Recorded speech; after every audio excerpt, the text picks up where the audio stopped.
ABCD skill के जो 6 step बताए, हर 6 स्टेप्स का अपना एक्टिव वर्क होता है और उस एक्टिव वर्क के अनुसार हम लेसन प्लान बनाते हैं। सेम उसी तरह से जो एक साइकोमोटर स्किल है, इसके 6 स्टेप्स हैं, हर स्टेप्स का अपना एक्टिव वर्क होता है। तो हम कल छुट्टी है, तो कल नहीं परसों हम उस पे आएंगे डिमॉन्स्ट्रेशन प्लान पर पहले। तो डिमॉन्स्ट्रेशन प्लान में पहले बताऊंगा, तो फिर क्या उसमें एक्टिव वर्क है उस पे हम आएंगे। आज मैं इसको खत्म कर लेता हूँ लूम्स को। तो सबका एक्टिव वर्क होता है और उस एक्टिव वर्क के अनुसार ही आप डिमॉन्स्ट्रेशन प्लान बनाते हैं और वो डिमॉन्स्ट्रेशन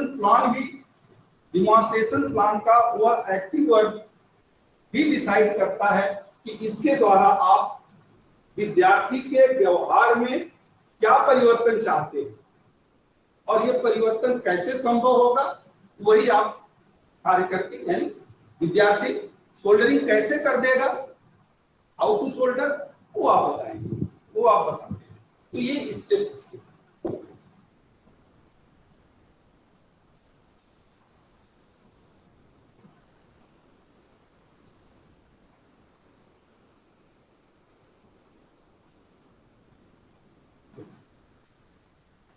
ब्लूम्स का जो टेक्सोनॉमी था, it is moving the student along with continuum of cognitive thinking from lower hierarchy of skill to higher hierarchy of skill। जैसे आपने देखा, ये एक सतत क्रम है, कॉन्टिन्यूम है, एक सतत क्रम है जिसमें हम विद्यार्थी को लोअर स्किल से हायर स्किल की तरफ ले जाते हैं। आप साइकोमोटर के लिए कह सकते हैं और कॉग्निटिव के लिए जिसमें हम विद्यार्थी को lower order of thinking to higher order of thinking, यानी सरल सोच से कठिन सोच की दक्षता ज्ञान करने की तरफ उसमें ले जाते हैं। अब इस ब्लूम ऑब्जेक्टिव्स का क्या एडवांटेज है, क्यों बनाया गया? तो फर्स्ट एंड फॉरमोस्ट है इसमें right and rewrite the objective.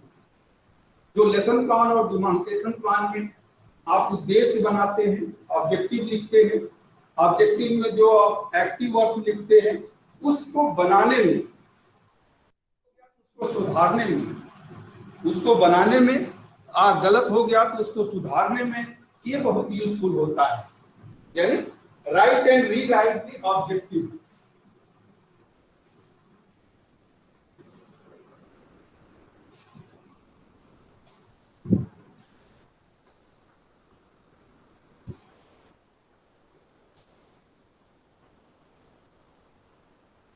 या दूसरे शब्दों में कहें, incorporate the skill to be learn, यानी जो कौशल विद्यार्थी को सिखाना है वह आप ऑब्जेक्टिव में लिखते हैं और उसके लिखने में ये ब्लूम्स ऑब्जेक्टिव या ब्लूम्स टैक्सोनॉमी सहायता करता है। दूसरा, इसके द्वारा इंस्ट्रक्टर भी आइडेंटिफाई कर लेता है कि सरल से कठिन क्या है, फ्रॉम सिंपल टू कॉम्प्लेक्स कैसे मूव करें। वो ऑब्जेक्टिव में जो एक्शन वर्ब है, एक्शन वर्ब के द्वारा ही उसे पता चल जाता है कि मैं कैसे सरल से कठिन की तरफ जाऊं, मैं सिंपल टू कॉम्प्लेक्स, एक सिंपल टू कॉम्प्लेक्स की तरफ आप इससे जा सकते हैं। तीसरा सबसे इंपॉर्टेंट पॉइंट है, इवन दो एनएसक्यू के अनुसार इसका है, effectively align the objective with the assessment technique and process। यानी आप अपने ऑब्जेक्टिव को असेसमेंट की क्राइटेरिया से, यानी जो आप उद्देश्य लिख रहे हैं, एक बार पुनः आपको बता दूं, आप अपना सिलेबस इंटरनेट से डाउनलोड करके देख ले। लर्निंग ऑब्जेक्टिव के सामने ही, चाहे थियरी का हो या प्रैक्टिकल हो, लर्निंग ऑब्जेक्टिव के सामने ही असेसमेंट क्राइटेरिया लिखा होता है। लर्निंग ऑब्जेक्टिव का पहला वर्ड वो एक्शन वर्ड है। आपका जो सिलेबस बना हो वैसा ही बना है, आपको उसमें कोई चेंज नहीं करना। जनरली एक्शन वर्ब आपको रखने की भी जरूरत नहीं पड़ती। हाँ, जब एक ही लर्निंग ऑब्जेक्टिव एक लेसन प्लान में पूरा नहीं होता है 2 या 3 में आप उसे पूरा करते हैं तो फिर आपको उसी के अनुसार एक्शन वर्ब का चुनाव करना पड़ेगा। तो यह ब्लूम्स टैक्सोनॉमी आपके ऑब्जेक्टिव को उस असेसमेंट क्राइटेरिया के साथ अलाइन करता है। यानी अगर मैंने यह पढ़ाया है तो प्रश्न क्या पूछना है, assessment techniques and validation process, यानी असेसमेंट मूल्यांकन करने का क्या तरीका होगा या प्रमाणन का क्या तरीका होगा। सिंपल भाषा में आप कहें तो आप टेस्ट कैसे लेंगे। तो Bloom's objective Bloom's taxonomy align the objective with the assessment technique.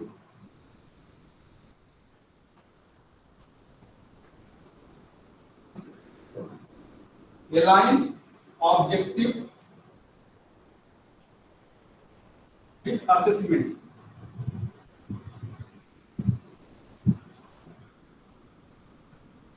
Align objective with assessment process. Objective को असेसमेंट के साथ अलाइन करता है। हेल्प द टीचर या help the instructor to ask the challenging question, यानी प्रश्न कैसे पूछना है, कहां पे पूछना है, किस प्रकार पूछना है।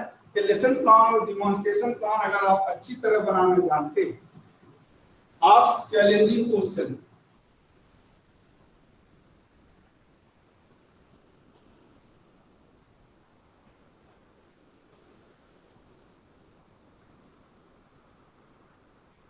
यानी चुनौती भरे प्रश्न किस तरह पूछे जाए, कब पूछे जाए, ये आपको लेसन प्लान और जब हम डिमॉन्स्ट्रेशन प्लान में आएंगे तो कब कहां और कैसा प्रश्न पूछना है, टाइप्स ऑफ क्वेश्चन चले अगर समय मिलेगा तो देख लेंगे, बट कैसा और क्या प्रश्न पूछना है वो मैं आपको हम बताऊंगा जब हम डिमॉन्स्ट्रेशन प्लान का फॉर्मेट और उसके अनुसार जब क्लास में आप डिमॉन्स्ट्रेट करते हैं तो कैसे करेंगे वो हम वहां उसको बताएंगे।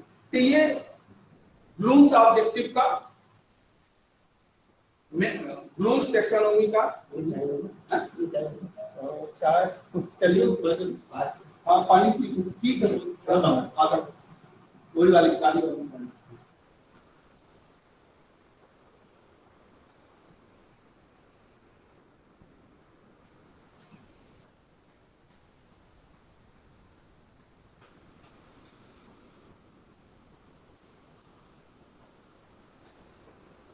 अब ब्लूम्स के आधार पर ऑपरेशनलाइजेशन ऑफ ऑब्जेक्टिव, यानी ऑब्जेक्टिव का क्रियान्वयन आप कैसे करेंगे।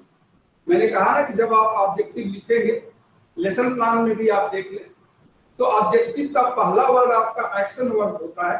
जैसे मैंने कहा डायोड, आज आपको डायोड की परिभाषा बताना है तो आपके लेसन प्लान में होता है at the end of this lesson the trainee shall able to, वही डिमॉन्स्ट्रेशन प्लान में भी ऑब्जेक्टिव में होगा at the end of this lesson the trainee shall able to, यानी इस पाठ के समापन पर विद्यार्थी सक्षम होगा।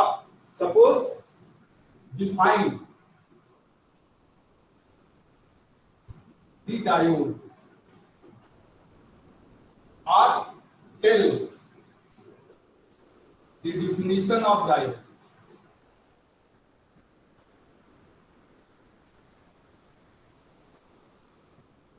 सॉरी थोड़ा बड़ा मैं लिखूंगा, मैं बोल दे रहा हूं अगर नहीं, define DEFIN, define the diode या tell TELL, tell the definition of diode, दोनों का मतलब एक ही है। अब यहां आप देखें ये दोनों एक्टिव वर्ब हैं, डिफाइन और टेल एक्टिव वर्ब। तो ब्लूम्स ने कहा Bloom's comes with the idea of operationalization of objective referring the concrete and unambiguous activities, emphasizing the clear determination of objective। Hindi में मैं कहूं सरल भाषा में कि ब्लूम्स ने इसे एक क्रियात्मक रूप दिया कि हम क्या करेंगे और क्यों कर रहे हैं। यानी उसने कहा कि इस ऑब्जेक्टिव के द्वारा हम एक दुविधा रहित, दुविधा रहित ऐसे कार्य को करने के लिए या कहने के लिए कहेंगे जिससे कि व्यवहार का मापन सरल हो सके। यानी ये शब्द ही बताएगा, सिंपल भाषा में आप कहें तो जो आप लैंग्वेज यूज करते हैं, ऑब्जेक्टिव में जो आप लैंग्वेज यूज करते हैं, उस लैंग्वेज में जो एक्टिव वर्ब होता है वो एक्टिव वर्ब ही बताता है कि विद्यार्थी को इस पाठ के समापन में क्या कहना चाहिए या क्या कहने में सक्षम होगा। इस पाठ के समापन पर विद्यार्थी क्या कहने में सक्षम होगा, उसे कहते हैं ऑपरेशनलाइजेशन ऑफ ऑब्जेक्टिव। अब मैं एक एग्जांपल के द्वारा आपको दूं, मैं थोड़ा शब्द कठिन हो रहा हो तो उसको आप सरल कर ले। कहने का मतलब है कि ऑब्जेक्टिव में जो आप एक्टिव वर्ब लिखते हैं वो एक्टिव वर्ब ही यह दिखा देता है कि इस क्लास के खत्म होने के बाद विद्यार्थी क्या करने में सक्षम होगा, या सीखने की भाषा में हम कहें तो उसके व्यवहार में क्या परिवर्तन होगा। अब जैसे डायोड है तो डायोड की आप परिभाषा बता देंगे कि diode is a two terminal device when connected in a circuit a current is flowing through it। तो डायोड एक दो ध्रुवी उपकरण है और जब इसे हम परिपथ में कनेक्ट करते हैं तो इसके थ्रू करंट बहती है, इसके थ्रू धारा। जो आपने कह दिया उसी तरह विद्यार्थी उसे कहने में सक्षम होगा।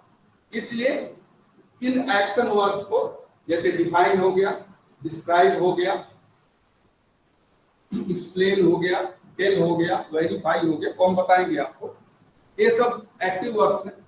या अपने आप सिलेबस में देखें, लर्निंग आउटपुट में जो पहला वर्ड्स होगा, देखें पहले वर्ड्स को आप करें। यही तो मैं आपको एग्जांपल दूं कि अनएम्बिगुअस और एम्बिगुअस वर्ड्स, यानी दुविधा रहित और दुविधा युक्त, या संदेह रहित और संदेह युक्त, यानी उस शब्द का एक से ज्यादा मतलब निकाला जाए। जैसे मैं कहूं कि आप अपना परिचय बताएं, तो परिचय का कोई अंत नहीं है। आप अपना नाम बताएंगे, पिता का नाम बताएंगे, अपना एड्रेस बताएंगे, क्वालिफिकेशन बताएंगे, फ्यूचर स्कोप बताएंगे, फिर भी मैं कहूंगा और कुछ और कुछ, और इसमें आप क्या करना चाहते हैं, आपकी हॉबी क्या है। तो ये जो इंट्रोडक्शन यानी परिचय, मैंने कई बार इंस्ट्रक्टर्स को भी, जो ITI के इंस्ट्रक्टर्स हैं उनको भी, और आपके यहाँ भी जो यहाँ हमारे CTI में आते हैं उनको भी देखा हूँ कि ये words introduction about diode, introduction about this, ये टाइटल लिखते हैं, जो बिल्कुल गलत है। और जो भी POT का एक्सपर्ट होगा वो आपको 0 नंबर दे जाएगा, क्योंकि इसका कोई अंत नहीं है और ये एम्बिगुअस वर्ड्स है। और ब्लूम्स ने कहा ऐसे शब्द यानी ऐसा लैंग्वेज तो बिल्कुल यूज नहीं करना है। यू हैव ए ऐसा लैंग्वेज हो जो कंक्रीट, बिल्कुल एकदम सटीक आपको संदेश दे कि क्या करना है। चाहे मैं पढ़ा रहा हूं, चाहे आप पढ़ा रहे हो, कोई दूसरा इंस्ट्रक्टर बता रहा हो। डिफाइन का मतलब ही होता है परिभाषा बताना। अगर मैं यहां लिख दूं डिफाइन की जगह टू नो दी डायोड, विद्यार्थी डायोड जान जाएगा। तो डायोड का क्या जान जाएगा? नाम जान जाएगा, क्रियाविधि जान जाएगा, सिद्धांत जान जाएगा, क्या जान जाएगा? इसका कोई एंड नहीं है, इसका कोई एंड नहीं है। तो इसलिए इसे भी हम एम्बिगुअस वर्ड टू रियलाइज, महसूस करेगा, क्या महसूस करेगा? टू एप्रिशिएट, प्रशंसा करेगा, टू ग्रास्प, अंतर ग्रहण कर लेगा। ये सब ऐसे वर्ड्स हैं जिसे ब्लूम्स ने कहा कि ये एम्बिगुअस वर्ड्स है, ये संदेह युक्त वर्ड है, इनका कोई अंत नहीं है। एक से ज्यादा इनको हम परिभाषित कर सकते हैं या इनकी व्याख्या ज्यादा कर सकते हैं, और ऐसे वर्ड्स हमारे व्यवसायिक प्रशिक्षण में बिल्कुल ही नहीं होना चाहिए। इस प्रक्रिया को करते हैं ऑपरेशनलाइजेशन ऑफ ऑब्जेक्टिव, यानी जो भी ऑब्जेक्टिव आप बना रहे हैं उसका जो एक्टिव वर्ब हो वो क्लियरली इंडिकेट करे कि क्लास समाप्त होने पर विद्यार्थी क्या करने में सक्षम होगा। विद्यार्थी वही करने में सक्षम होगा जो आप बताएंगे, और आप क्या बताएंगे? जो आपने लेसन प्लान में लिखा है। आपने क्या लिखा है? Define the diode. डायोड की परिभाषा बताओ, तो आप डायोड की परिभाषा बताएंगे। एक बार दो बार बताएंगे, 10 पूछेंगे, किसी को डाउट है तो फिर बताएंगे। और अब आप प्रश्नों के माध्यम से यानी असेसमेंट के माध्यम से यह सुनिश्चित करेंगे कि जो मैंने बताया था वो विद्यार्थी ने प्राप्त कर लिया या नहीं प्राप्त किया।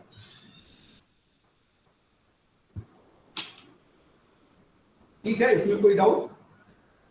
कहीं कोई डाउट हो, क्योंकि ये बहुत जरूरी है। अब आगे आपको आप खुद बनाएंगे तो देखेंगे, ये बहुत जरूरी है आपको। अब ब्लूम्स ने ये टैक्सोनॉमी क्यों बनाया? Why establish the taxonomy and what is the development of taxonomy? जो बायोलॉजी पढ़े होंगे या आप 7th 8th 9th, आजकल 9th 10th में भी बायोलॉजी जनरल साइंस में आपने पढ़ा होगा, तो क्लासिफिकेशन ऑफ एनिमल्स पढ़ा होगा आपने। जानवरों का वर्गीकरण, जानवरों को दो कैटेगरी में रखा गया है, वर्टिब्रेट्स एंड नॉन वर्टिब्रेट्स, यानी जिन ऐसे जानवर जिनके पास रीढ़ की हड्डी है, ऐसे जिनके पास रीढ़ की हड्डी नहीं है, फिर आगे उसकी कैटेगरी है और उसमें है। ठीक है, और पूरे जितने भी जानवर नोन है अभी तक, चाहे वो पानी में रहता हो, चाहे वो बाहर रहता हो, चाहे दोनों जगह रहता हो, उड़ता हो, जो भी है, अलग अलग है जैसे, तो जो भी कैटेगरी है सबका एक बायोलॉजिकल नाम होता है। जैसे इंग्लिश में आदमी को मैन कहेंगे या वुमेन कहेंगे, जो भी है। फ्रॉक, मेडल को फ्रॉक कहेंगे, ये तो इंग्लिश में कहेंगे। लेकिन आप इंडिया में ही देखें, 22 लैंग्वेज बोली जाती है, और रीजनल लैंग्वेज में तो पता नहीं 225 या 30 रीजनल लैंग्वेज हमारी है। और दूसरे देशों में, जर्मनी में, फ्रांस में, हर देशों में अलग अलग नाम होगा। तो कैसे आपको पता चलेगा? हर जगह के लिए अलग अलग आपको सीखना पड़ेगा। तो जो बायोलॉजी के साइंटिस्ट थे, एक्सपर्ट्स थे, उन्होंने एक क्लासिफिकेशन का सिस्टम डेवलप किया जिसे उन्होंने नाम दिया taxonomy. Taxonomy of animal kingdom या क्लासिफिकेशन ऑफ एनिमल, जितने भी जीव जंतुओं का वर्गीकरण, और उसका एक नाम दे दिया। जैसे आदमी को क्या करते हैं? होमो सेपियंस, होमो सेपियंस। अब ये होमो सेपियंस, होमो सेपियंस का मतलब ये हुआ कि ये जो भी बायोलॉजी जानता है सबको पता है। इसी तरह से फ्रॉक को राना टिग्रीना, अब ये राना टिग्रीना फ्रॉक अलग अलग कैटेगरीज हैं उनके। इसी तरह से सभी का, जब फिश आप कहते हैं तो उसको पाइसेस कहते हैं, PISCES। तो ये एक नाम दे दिया कि पूरे वर्ल्ड में जो भी बायोलॉजी जानता है वो इसको जानेगा। उसी तरह से बॉटनी में बोटेनिकल क्लासिफिकेशन से आप सरसों के पौधे को मस्टर्ड कहते हैं, और वहां उसका नाम ब्रेसिका कॉम्प्रेस्टिस है। इसी तरह से, यानी एक उसी प्रकार से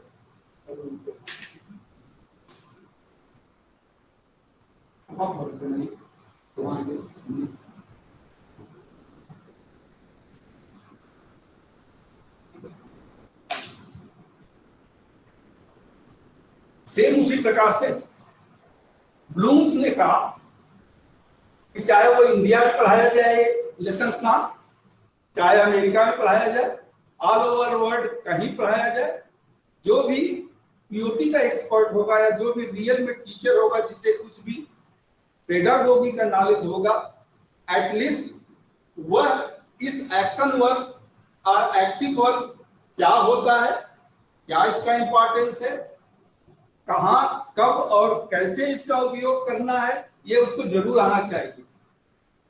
एज ए टीचर 1 साल अगर आपने CITS की ट्रेनिंग किया है तो कम से कम एक्टिव वर्क और एक्शन वर्क लेसन प्लान के ऑब्जेक्टिव में कैसे और कहां पर यूज करना है, ये कम से कम आपको जरूर आना चाहिए, ये जरूर आना चाहिए। और इसको ब्लूम्स ने कहा ऑपरेशनलाइजेशन ऑफ ऑब्जेक्टिव, और उसने कहा कि एक ऐसा लैंग्वेज आप यूज करो कि जो बिल्कुल क्लियर हो, मीनिंग जिसकी क्लियर हो, और आप उसका एक से ज्यादा इंटरप्रिटेशन ना हो, उसका इंटरप्रिटेशन एक से ज्यादा ना हो, कम से कम उसका इंटरप्रिटेशन हो, इसलिए इसको बनाया गया।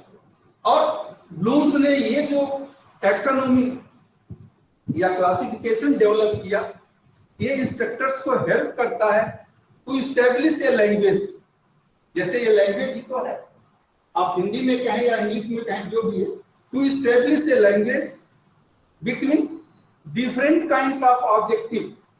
कितने प्रकार के ऑब्जेक्टिव है उसके लिए एक भाषा उन्होंने दे दिया, जिसके आधार पर शिक्षक अब अपने सब्जेक्ट से चुनाव कर सकता है कि मुझे क्या पढ़ाना है, कैसे पढ़ाना है, और जो मैंने पढ़ाया है उसका टेस्ट कैसे लेना है, जिससे मैं यह पता कर सकूं कि विद्यार्थी ने कितना सीख लिया। और अब आपको और भी सरल हो गया है कि क्या पढ़ाना है सब्जेक्ट में, कंटेंट में, वो भी चुनाव की जरूरत नहीं है, वो तो लर्निंग आउटकम आपको बता देता है कि आपको ये पढ़ाना है, क्या टेस्ट लेना है उसके सामने होती है, केवल आप सिंपली प्रश्न बनाइए। एक्टिव वर्क, एक्शन वर्क, अब जो सिलेबस बना है NSQF के अनुसार वो उसमें भी इनकॉर्पोरेट हो गया है। तो आपका काम यानी टीचर का काम बस केवल ऑब्जेक्टिव में कहां पे लिखना है एक्शन वर्क, कौन सा एक्शन वर्क लिखना है वो आना चाहिए, वो आपको लर्निंग आउटकम और उसमें भी मिल जाएगा। तो आपको अपना सिलेबस देखें तो पुराना सिलेबस और अभी जो नया सिलेबस है दोनों को आप कंपेयर करें तो आपके डिफरेंसेस पता चल जाएगा कि क्या दोनों में डिफरेंस है, दोनों में क्या डिफरेंस है वो आपको पता चल जाएगा। ठीक है, अब आप देखें जो भी आप ब्लूम्स ऑब्जेक्टिव, ब्लूम्स ने जो बनाया था इसके आधार पर जो आप ऑब्जेक्टिव बनाते हैं, आपने अगर कोई लेसन प्लान बनाया है,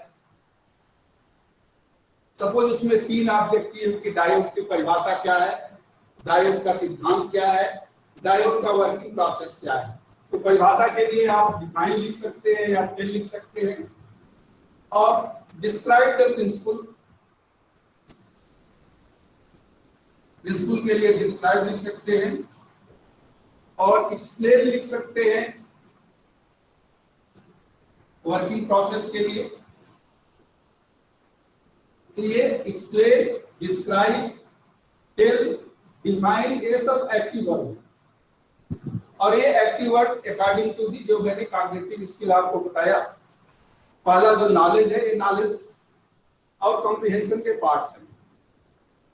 तो जब हम लेसन प्लान में आएंगे, वैसे शायद लेसन प्लान नहीं, उन्होंने कहा केवल डेमोन्स्ट्रेशन प्लान आप बता दीजिए, आप कहेंगे तो लेसन प्लान भी बता दूंगा, नहीं तो अभी केवल डेमोन्स्ट्रेशन प्लान हम बताएंगे आपको। तो जो भी आप ये लिखते हैं यानी ये लेसन प्लान आपने बनाया है, अब यह लेसन प्लान अब अगर आप दूसरे इंस्ट्रक्टर को दे दें तो वह भी उसी तरह पढ़ाएगा जैसा सोचकर आपने लेसन प्लान बनाया था, या वो उसको दूसरी तरह से इंटरप्रेट करेगा या उसकी व्याख्या दूसरी तरह से करेगा। अगर वह उसकी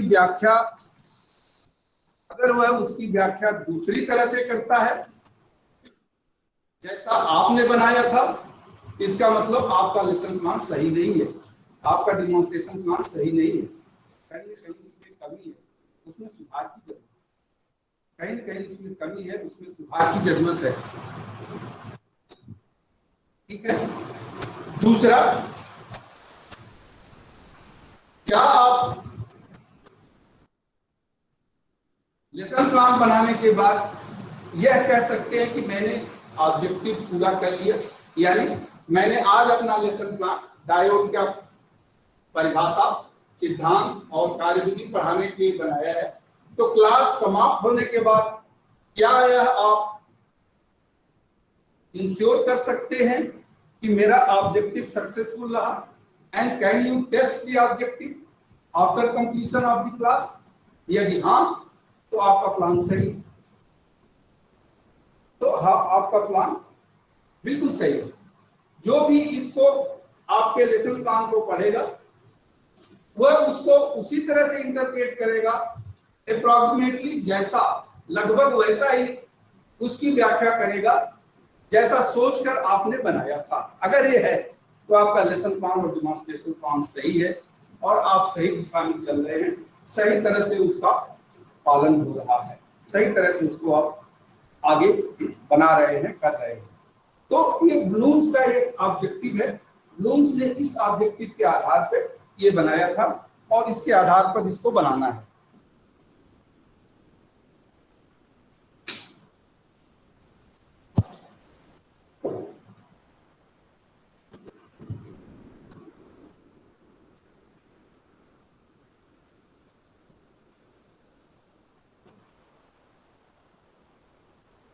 अब मैं आता हूं थोड़ा सा आपको, एनएसक्यू का भी मैंने बताया था।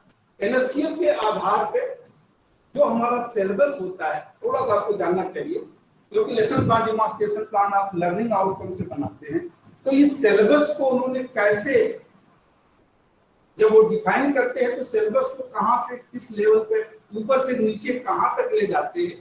तो analysis of the learning outcome से हम कहते हैं कि क्या इसका है पूरा analysis,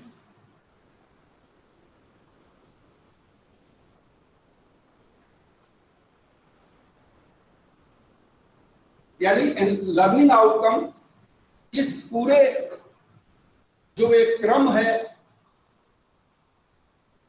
designing of the syllabus का, यानी सिलेबस बनाने का जो क्रम है, उस क्रम में ये लर्निंग आउटकम कहां बैठता है।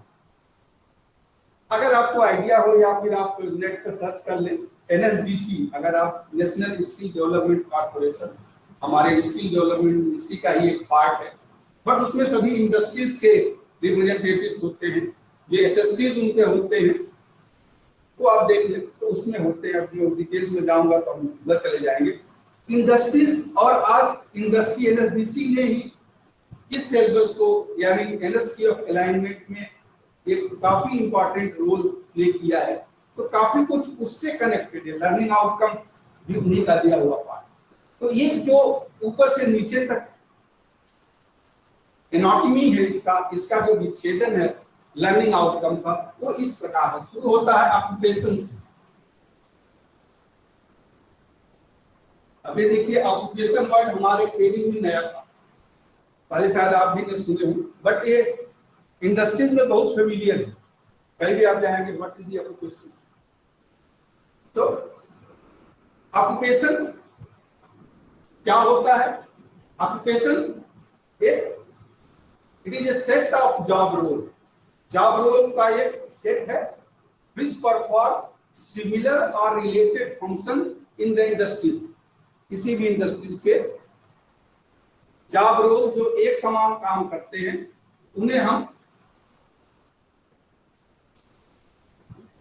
उसे हम ऑक्यूपेशन कहते हैं। उस पूरे को ऑक्यूपेशन कहा जाता है कि ये ऑक्यूपेशन है।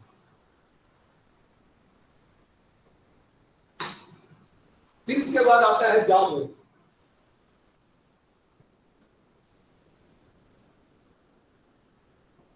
ऑक्यूपेशन अभी मैंने आपको बताया क्या है, सेट ऑफ फंक्शन और सेट ऑफ जॉब रोल, यानी दो चार जॉब रोल में मिलाकर ऑक्यूपेशन होता है। 2 4 10 जितने भी हो सकते हैं जो एक तरह के काम इंडस्ट्री में करते हैं उसे करते हैं। अब जॉब रोल क्या होता है? Unique function, set of unique function create the unique job opportunity in the industries, यानी कुछ विशेष तरह के कार्य जो कि इंडस्ट्रीज में रोजगार का सृजन करे।